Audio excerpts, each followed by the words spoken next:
Hey, guys, how are you? I want to first just give you the floor, get your reaction to Sunday. It's been a strange, 6 hours of radio for us, the 4-hour show yesterday, 2 hours today. Obviously celebrating the win, but there were a lot of things that also didn't look great for the Eagles. So would first love to get your overall reaction to the Eagles' Week 3 win over the Saints.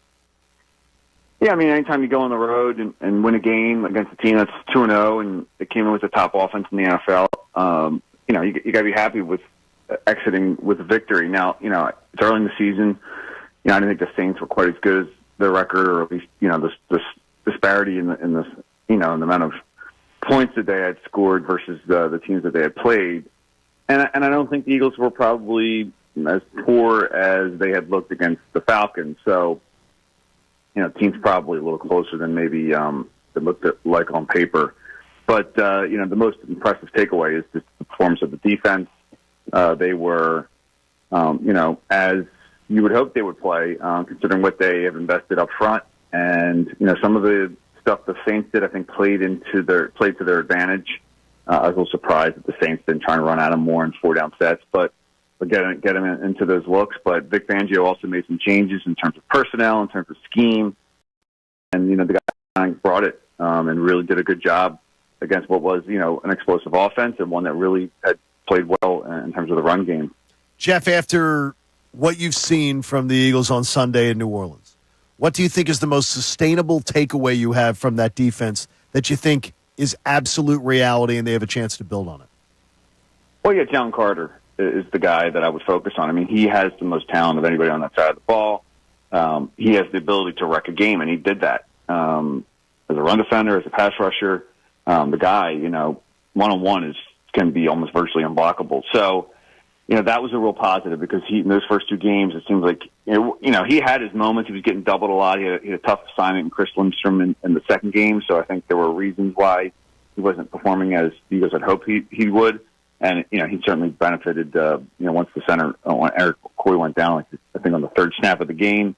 The Saints also lost another offensive lineman. So the Eagles, of course, lost two offensive linemen themselves. But, I think you can build off Carter and build your defense around him. Jordan Davis played solidly as well, more like you'd like to see him play against the run, even had a sack. Came off a stunt, wasn't exactly something that, he did on his own. And I still have concerns about him as a pass rusher.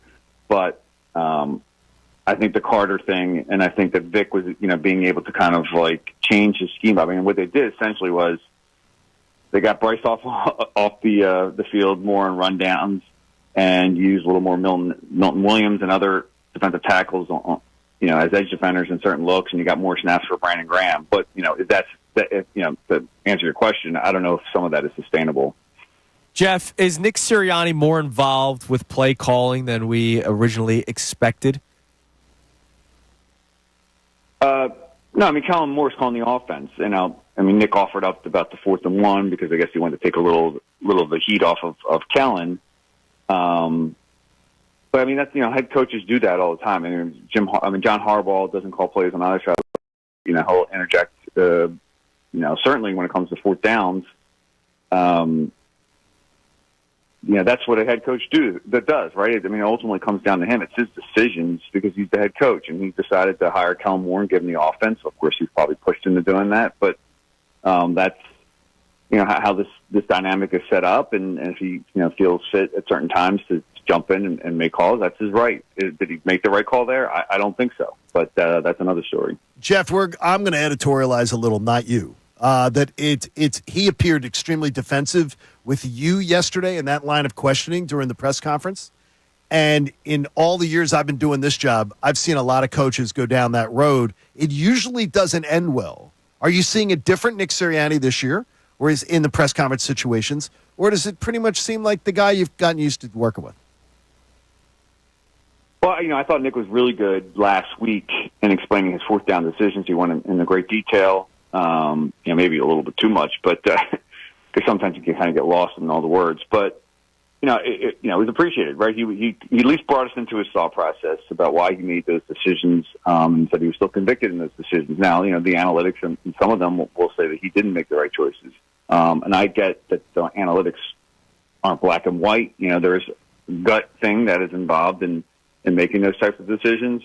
But he went to kind of the opposite direction this week, which again this is right. I guess he just felt like he feels like every week he doesn't have to explain all these decisions down to the finest detail. But I think certain ones needed to be explained, and I think that one, and the other ones, I think you can kind of defend them a little bit.